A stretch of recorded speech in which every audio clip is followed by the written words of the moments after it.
পড়ন্ত বিকেলে দিগন্ত রেখায় মিলিয়ে গেছে আকাশ।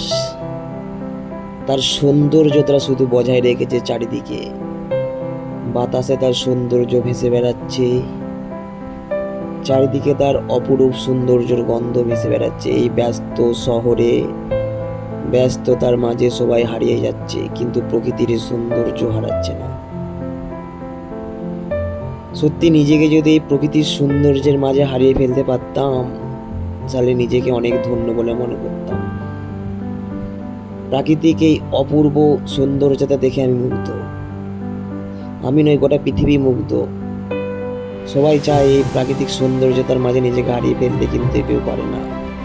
আর মানুষের জীবনের মুহূর্তগুলো যদি এরকম প্রকৃতির মতো সৌন্দর্য হতো, তাহলে আজকে পৃথিবীতে কেউ সুইসাইড করতো না, কেউ পাগল হয়ে যেত না, কেউ রিহাবে যেত না, সবাই বেঁচে থাকতো।